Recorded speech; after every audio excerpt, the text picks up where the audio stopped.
오늘 말씀 주제는 핵심 주제는 긍정입니다. 긍정. 그래서 설교의 타이틀이 긍정의 힘이죠. 긍정의 힘이라고 할 땐 사실은 상당히 유명한 책 제목과 같습니다. 조엘 오스틴이라는 목사님이 긍정의 힘이라는 책을 써서 상당히 유명해지고 또 교회도 미국에서 아주 크게 또 부흥하는 그런 결과가 있었는데, 저는 사실 그 목사님에 대해서 잘 알지 못합니다. 왜냐하면 그분의 책을 그냥 일부만 읽었고 또 설교도 그냥 일부만 한두 번만 들었기 때문에 그렇습니다. 그런데 이제 세간의 평은 약간 그 미국의 오순절파라고 이렇게 평가를 해요. 그래서 어떤 말씀에 근거한 것이 아닌 축복만 강조하는 그런 메시지다라 해서 약간의 좀 비판적 견지를 보이는 그런 분들이, 신학자들이 좀 있고 목회자들이 있는데, 그게 저는 사실 그런지 안 그런지는 잘 모르겠습니다. 왜냐하면 일부만 들었기 때문에. 근데 제가 일부만 들었을 때의 메시지는 공교롭게도 그냥 긍정적으로 살자, 이 내용이었어요. 긍정적으로 살면 다 삶이 축복의 삶이 된다. 긍정적으로 살자, 이걸 많이 강조하시더군요. 그런데 이제 사실 긍정이라는 것이 그렇게 세상 사람들이 생각하는 긍정의 마음, 그것과 하나님 말씀 속에서 찾는 긍정의 힘은 사실은 좀 다릅니다. 그것이 문제 오늘 말씀 가운데 있게 되죠. 자, 오늘 말씀 이 빌립보서는 바울이 어느 교회에 썼죠? 편지를 너무 어렵나요? 아니면 너무 쉬워서 날 무시하나? 그렇게 생각하시나요? 빌립보 교회에 보내는 편지가 성경에 뭐지요? 네, 너무 쉬워서 기분 나쁜 건 아니네요. 지금 이렇게 이 대답을 크게 하시는 거 보니까 빌립보서죠. 그래서 빌립보 교회. 근데 빌립보서를 어디서 썼냐 하면은 로마 감옥에서 썼습니다. 그래서 상당히 힘든 가운데 그렇게 쓴 건데, 일반적인 상식으로는 감옥은 절망의 장소요, 두려움의 장소죠. 그런데 바울에게 이 로마 감옥은 두려움의 장소는 아닌 걸로 보입니다. 왜냐하면은 이 편지를 쓰는데 하나님께 감사하고 또 이 성도들을 위로하는데 기쁨으로 위로를 하는 모습을 보여주고 있기 때문에 그렇습니다. 빌립보서 1장 3절에서 5절 말씀 같이 읽겠습니다.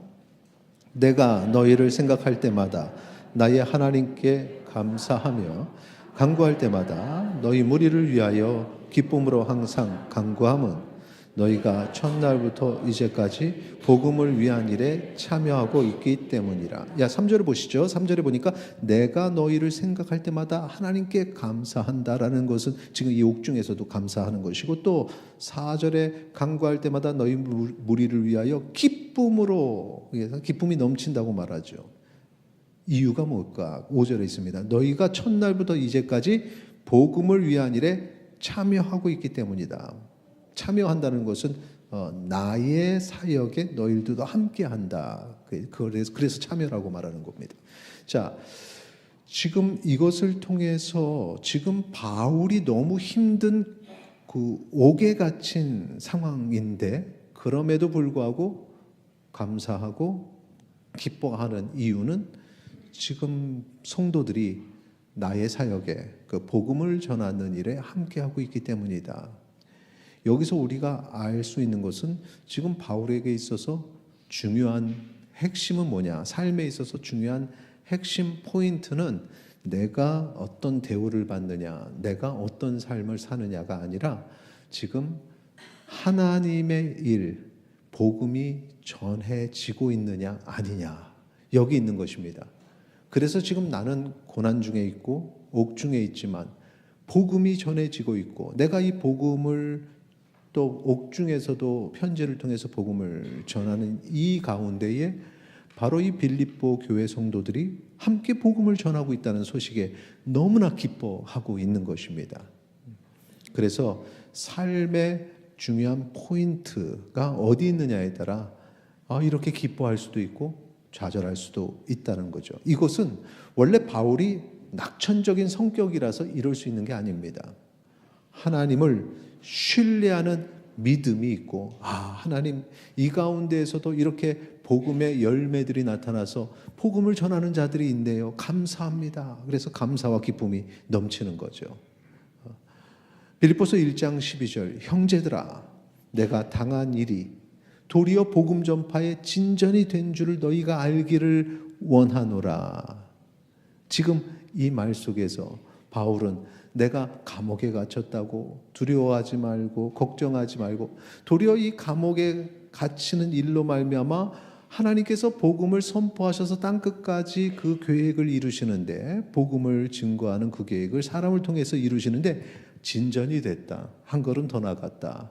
이걸 너희가 알기를 원하노라. 그것을 여러분이 알면, 내가 지금 지금 여기서 내가 말하는 바울은 목회자, 빌립보 교회를 세운 목회자요, 지도자죠. 교회의 지도자예요. 그러니까 지도자가 감옥에 갇혔다. 그걸로 인해서 좌절할 필요가 하나도 없다라는 것을 여러분도 알기를 원합니다라고 지금 표현하고 있는 것입니다.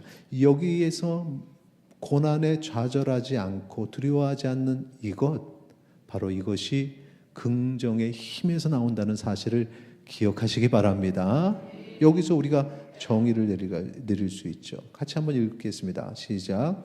긍정의 힘은 고난 중에도 하나님을 신뢰함으로 가지는 소망이다. 아멘. 지금 상황은 고난이에요. 그런데 하나님께서 지금까지 하나님의 일을 이루셨고 앞으로도 하나님께서 그 일을 이루시고 있다. 지금 이 순간에 내가 고난 당하면서 모든 게 멈춰진 게 아니라 하나님은 일하고 계시다는 이 신뢰의 마음, 이것이 바로 긍정의 힘이라는 사실을 기억하시기 바랍니다. 이 긍정의 힘의 특징이 있는데 크게 두 가지가 있습니다. 첫째는 뭐냐 하면은 이 긍정의 힘이 타인에게도 이렇게 전달이 된다는 것입니다. 그러니까 우리가 이러는 거 있죠. 뭐 좋은 분위기, 내가 막 좋은 분위기로 있으면 그 분위기가 타인에게도 전달되고, 내가 이렇게 슬퍼하고 있으면 슬퍼함이 또 타인에게 전달이 되는 그런 것들. 마찬가지로 이 긍정의 힘은 머물러 있지 않고 한 사람이 긍정의 힘을 가지면 그것이 다른 사람에게도 이렇게 전달이 된다는 게 이게 첫 번째 특징입니다. 이게 바울의 긍정의 힘이 빌립보 교회 성도들에게 이게 전달이 된 거죠. 그래서 바울이 감옥에 갇혔다 할 때도 이게 뭐냐, 지금까지 그렇게 하나님 잘 믿으면 잘 될 것 같이 얘기하고 복음 전하면 복 받을 것처럼 그랬는데 이게 결국은 감옥에 갇히고 고난 속에 있고 이게 뭐냐라고 얘기를 하지 않고 그들도 더욱 열심히 복음을 전한 것입니다. 자, 보죠. 한번 빌립보서 1장 13절에서 14절까지 같이 읽겠습니다. 이러므로 나의 매임이 그리스도 안에서 모든 시위대 안과 그 밖의 모든 사람에게 나타났으니 형제 중 다수가 나의 매임으로 말미암아 주 안에서 신뢰함으로 겁없이 하나님의 말씀을 더욱 담대히 전하게 되었느니라. 아멘. 13절에 나의 매임이 그리스도 안에서, 거기 사람들에게 나타났다. 나의 매임으로 말미암아 사람들이 어떤 모습을 보였는가? 원래는 지도자가 매이면 다른 사람들도 두려워하게 된다고 했습니다. 요즘에 이렇게 뉴스 보면 많이 나오죠. 어떤 그룹이 있으면은 거기서 앞장서는 사람들 고발한다고 협박하고 좀 체포도 하고, 그러면은 이제 이 다른 사람들도 같이 겁먹고 두려워할 것 같은 그런 생각들을 다 가지고 있어요. 그런데 여기 보니까 이 지도자가 체포되어서 감옥에 들어갔는데, 그런데 사람들은 겁없이 하나님의 말씀을 더욱 담대히 전하였다라고 말하고 있습니다. 바로 이 긍정의 힘이 그들에게 전달되어서 그들도 그 긍정의 힘을 받았기에 가능한 것입니다. 여러분도 어떤 일이 있을 때 이 가정의 가장한 사람이 무너진다고 해서 다 무너지고, 어떤 그룹의 지도자가 무너진다고 해서 다 무너지는 게 아니라 하나님이 일하시는 것을 보고 긍정의 힘을 받아서 도리어 더 함께 일할 수 있는 그러한 긍정의 힘을 가진 사람들이 되기를 축원합니다. 그러면 이 성도들이, 이 빌립보 교회 성도들이 어떻게 이렇게 성숙했을까? 긍정의 힘을 가지고 고난 속에서도 이겨내는 그런 강한 자가 어떻게 됐을까? 그건 그들이 체험했기 때문에 그렇습니다. 자, 지금 이 순간에 제가 지금 시점은 처음에 말씀드렸던 시점은 빌립보 교회의 로마 감옥에서 바울이 편지를 쓰는 시점이었는데 그 시점에서 약입니다. 정확하게가 아니라 약 10년 전 그때가 언제냐면 그 바울이 2차 선교 여행을 다니던 때 그때 빌립보란 곳을 방문을 했고 거기서 복음을 전해서 몇몇 사람들이 또 그 가족들이 복음을 받아들이게 되면서 빌립보 교회가 생겼습니다. 근데 그 과정 속에서 우리가 좀 같이 얘기하고 싶은 두 사람이 있는데 첫째 사람은 어떤 사람이냐면 귀신 들린 사람입니다. 빌립보에서 귀신 들린 사람 혹시 생각나십니까? 여러분 그 귀신이 어떤 귀신인지 아십니까? 전혀 모르죠. 귀신하고 친하지 않으니까. 이 귀신이 점치는 귀신이었습니다. 예, 점치는 귀신. 그러니까 제대로 점치는 사람은 잘 압니까? 모릅니까? 잘 알죠. 어떻게 잘 압니까? 귀신같이 잘 알죠. 그래서 그건 다 귀신이 그러는 거예요. 귀신이. 가짜도 많지만 진짜라 하면 다 귀신이. 근데 그 귀신은 뭐냐? 죽어서 떠도는 홀령이 가르쳐 준다가 아니라 그건 다 사탄의 무리들이죠. 사탄이 다 장난하는 거죠. 그러니까 그리스도인이 귀신같이 잘하는 사람한테 가서 뭘 물어보면 되겠습니까? 안 되겠습니까? 안 되는 거죠. 그걸 모르더라고요. 귀신 들린 사람인데 그 여종이었습니다. 그러니까 그 점을 쳐서 버는 돈을 자기가 갖는 게 아니라 자기 주인이 다 갖는. 그러니까 참 불행한 삶을 살던 사람이 복음을 받게 되죠. 귀신이 쫓아나가는 일이 그 자리에서 있었어요. 그래서 거기 있는 사람들이 깜짝 놀라고 그걸 보게 됐고 두 번째 사람이 어떤 사람이었냐면 감옥의 간수였습니다. 여러분은 전혀 모르는 척하지만 사실은 여러 번 들었습니다. 찬양에 빌립보 감옥의 문을 찬송으로 열었다오. 아시죠? 그 빌립보 감옥에 몰라요? 그렇군요. 빌립보 감옥의 그 간수인데 그 빌립보 감옥에 누가 갇혔죠?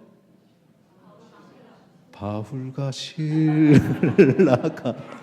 그 찬양 하나 외우면 성경을 이렇게 잘 알게 됩니다. 바울과 실라가 갇혔던 그 빌립보 감옥의 간수인데 이 간수가 자살을 하려고 하죠. 왜 자살하려고 했을까요? 옥문이 탁 열리니까 거기 옥에 갇혀있던 바울과 실라가 그리고 거기에 있던 사람들이 다 나갔는 줄 알고 큰일 났다 해서 죽으려고 했는데 바울과 실라가 나가지 않고. 이거 수없이 들은 얘기인데 정말 새롭게 다시 재밌게 들으시네요. 그렇게 해서 거기서 이제 우리가 있다. 자살하지 마라. 그리고 그 간수에게 복음을 전했는데 간수가 자기 가족들을 데리고 오면서 자기의 가족들과 간수가 변화된 사건. 그러니까 자 보세요. 그렇게 해서 모여진 사람이 빌립보 교회의 성도들 10년 사이에 부흥을 한 겁니다. 그 사람들이 볼 때는 바울의 첫 이미지는 감옥에 갇힘에도 불구하고 두려워하지 않고 찬양하고 기도하던 사람. 그러니까 감옥 문이 열렸어요. 그러니까 지금 환경이 중요한 게 아니라는 겁니다. 그 순간에 하나님이 함께 하시면 감옥 문도 열어주시는데 그게 무슨 걱정입니까? 그렇게 해서 복음이 선포되는. 그러니까 빌립보 교회라는 것 자체가 감옥에 갇혀서 복음이 선포되는 그 열매가 빌립보 교회니.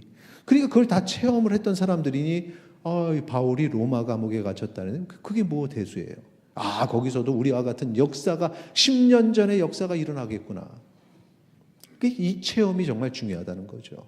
하나님이 살아계시고 하나님께서 일하시고 그들은 로마 감옥에 갇힌 바울을 보면서 좌절하지 않고 하나님께서 우리와 같은 일을 지금 로마에서도 행하시는구나.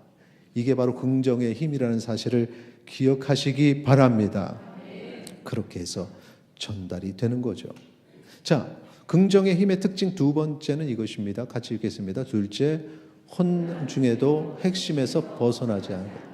이미 지금 우리가 첫 번째 특징을 다룰 때에 이 부분이 언급이 됐습니다. 감옥에 갇혔네. 이게 뭐야? 복음을 전하는데 왜 내가 감옥에 갇혀야 돼? 이게 아니라 하나님의 뜻이 있구나. 하나님의 뜻이 이루어지고 있구나. 우리가 요셉이 억울하게 감옥에 갇혔을 때에도 그 가운데 하나님이 일하시는 그 일들을 우리는 결론을 알기 때문에 보지만 중요한 건 내가 감옥에 갇혔을 때에 그게 이루어지고 있느냐 이것을 볼 수 있는 사람. 그래서 핵심에서 벗어나잖아요. 혼란이라 그러면 이것은 이제 감옥이죠. 우리의 일상에 혼란스러운 일들은 여러 가지가 있을 것입니다. 여러분의 삶에 정말 혼란스러워 왜 내게 이런 일이 일어났을까라고 하는 그 혼란의 상황. 그 속에서 뭐야 내가 예수님 믿고 지금까지 신앙생활 잘했는데 왜 나한테는 이런 일밖에 벌어지지 않지? 이게 이제 혼란 중에 방황하는 거죠. 그런데 긍정의 힘을 가진 사람은 아니야. 이 순간에도 하나님이 나와 함께 하시고 하나님께서 일하고 계시니 나는 여전히 하나님을 붙잡겠다. 이것이 핵심입니다. 여러분 혼란 가운데 물론 감옥에 갇힌 사람, 병중에 있는 사람, 어떤 일로 상처받은 사람, 위기 가운데 있는 사람은 이렇게 쉽게 말할 수가 없겠지만 오늘 말씀을 통해서 바울이 그렇게 했던 것처럼 요셉이 그렇게 했던 것처럼 우리 수없이 많은 믿음의 선배들이 또 우리의 선조들이 옥중에서도 믿음을 지키고 하나님의 일을 행하셨던 것처럼 핵심을 붙잡고 거기서 벗어나지 않게 되기를 축원합니다. 이것이 바로 긍정의 힘 두 번째 특징인데 핵심에서 벗어나지 않으니까 불평할 게 없습니다. 바울을 한번 보세요. 빌립보서 1장 15절 보십시오. 같이 읽겠습니다. 어떤 이들은 투기와 분쟁으로 어떤 이들은 착한 뜻으로 그리스도를 전파하나니. 자, 복음을 전하는데 이렇게 가만히 보니까 어떤 사람들은 진짜 착한 뜻으로 이렇게 복음을 전해요. 그게 참 기분이 좋죠. 내가 사역을 했는데 사역의 결과로 사람들이 이렇게 착하게 복음을 전하니까 지금까지 좋은 얘기 다 했는데 그런데 가만히 보니까 다 그런 건 아닙니다. 어떤 사람들은 투기와 분쟁으로 복음을 전한대요. 근데 여기서 이제 투기와 분쟁을 해석하는 신학자, 성경학자들의 해석을 보니까 이 투기는 바울에 대한 투기로 이렇게 얘기하고 있습니다. 바울에 대한. 그래서 바울 시기하는 마음 때문에 자기만 할 수 있나? 우리도 하자. 그러면서 복음을 이제 전했다는 거죠. 여기서 분쟁은 바울에 반대하면서 야 우리도 뭐야? 우리도 같이 이렇게 하자. 그렇게 했다는 겁니다. 바울이 긍정의 힘을 가지지 않으면 저건 뭐야? 아니 저게 주의 일을 한다는 사람들의 자세야? 저건 가짜야. 여러분 저거는 말이 안 되는 겁니다. 저건 주의 일이 아닙니다. 우리 모임에만 주의 일이 있습니다. 이제 이렇게 얘기를 했을 겁니다. 잘 알아들으셔야 돼요. 바울이 그렇게 얘기했다는 게 아닙니다. 정신을 바짝 차리고 들으셔야 돼요. 그러니까 저들은 가짜야 이렇게 하지 않았다는 거죠. 뭐라 그랬느냐? 자, 18절 같이 읽겠습니다. 1장 18절 같이 읽겠습니다. 그러면 무엇이냐? 거칠애로 하나 참으로 하나 무슨 방도로 하든지 전파되는 것은 그리스도니 이로써 나는 기뻐하고 또한 기뻐하리라. 아멘. 여기 보니까 투기와 분쟁으로 하는 사람에 대한 비판은 조금 들어가 있죠. 뭐라고 비판했습니까? 저거 거칠애로 하는 거야 라고는 얘기했어요. 그러니까 바울도 사람은 사람입니다. 그런데 그래 그저 거칠애인데 그렇게 하나 아니면 참으로 하나 어떤 방식으로 하든지 그리스도가 전파되니 그러니 나는 기뻐한다. 그리고 이제 거칠애로 하는 사람에 대한 어떤 판결, 심판 또 어떻게 그들을 하실지는 하나님이 하시는 거지 내가 그 일을 막거나 그들을 비판하면 그리스도의 복음이 전해지는 걸 내가 막는 역할을 하게 되는 거죠. 그러니까 하나님께 판단은 맡기고 그 속에서 복음이 전해지는 그 하나님의 일하심들만 보면은 된다는 거죠. 성경에 보면은 하나님이 일하실 때 선한 자만 쓰셨을까요? 악한 자들도 쓰셨잖아요. 일례로 예루살렘이 정신 못 차리면 이방인들을 들어서 치셨습니다. 그러니까 악한 자들도 하나님이 다 손에 놓고 다 그렇게 사용하시는 겁니다. 악한 자들이 복음을 전하는데 복음이 잘 전해지고 또 사람들이 모이네. 저건 뭐지? 하나님이 다 그 과정 속에서 선하게 역사하시는 줄 믿으시기 바랍니다. 그걸 가지고선 상처받고 불공평해 뭐야 그냥 나는 어떻게 하든지 그리스도의 복음이 전파되는 그러니 나는 기뻐하고 기뻐하리라. 이런 긍정의 힘을 가지시기를 소망합니다. 자, 여기까지 정리할까요? 긍정의 힘 특징 첫째는 무엇입니까? 타인에게도 전달된다. 그러니까 여러분이 적어도 저는 긍정의 힘을 가지고 있으니까 이 말씀을 들어 선포할 때 여러분에게도 긍정의 힘이 이렇게 전파되기를 소망합니다. 두 번째 특징은 뭐죠? 혼란 중에도 핵심에서 벗어나지 않게 한다. 이거 사투리예요. 무엇이 중한디? 멋이 중한디. 연습했는데. 멋이 중한디. 알았어요. 발음 교정해주고 그러지 마세요. 앞에서 발음을 교정해주고 있어요 지금. 그걸 기억하세요. 항상 그래 무엇이 중요하냐? 이건 중요한 게 아니야. 내가 받고자 하는 건 내가 얻고자 하는 게 이게 중요한 게 아니라 복음이 전해지고 있고 이 순간에 하나님이 일하고 계신다. 이것을 기억하시기 바랍니다. 자, 그러면 이제 우리가 이 긍정의 힘을 얻어야겠죠? 긍정의 힘을 어떻게 얻을까? 우리가 긍정적으로 생각해야 됩니다. 좋게 생각하고 성격이 좋아야 되고 이제 이거는 뭐 세상에서 틀린 말은 아닙니다. 근데 세상 속에서도 하는 말이니까 성경 속에서 긍정의 힘은 어떻게 얻는가? 바울의 긍정적인 이 태도는 단순히 성격이 좋거나 또 내가 의지해서 내가 긍정적으로 생각해야지 해서 얻어진 건 절대 아니라는 거. 그렇게 해봐야 실패합니다. 성격과 상관없어요. 바울의 긍정적인 태도는 무엇이냐? 성령의 도우심이 있었고 그리고 구원의 확신이 있어야 됩니다. 빌립보서 1장 19절 보세요. 같이 읽겠습니다. 시작. 이것이 너희의 간과 예수 그리스도의 성령의 도우심으로 나를 구원에 이르게 할 줄 아는 거로. 아멘. 자, 여기에 지금 믿음이 있죠. 바울의 믿음이 있어요.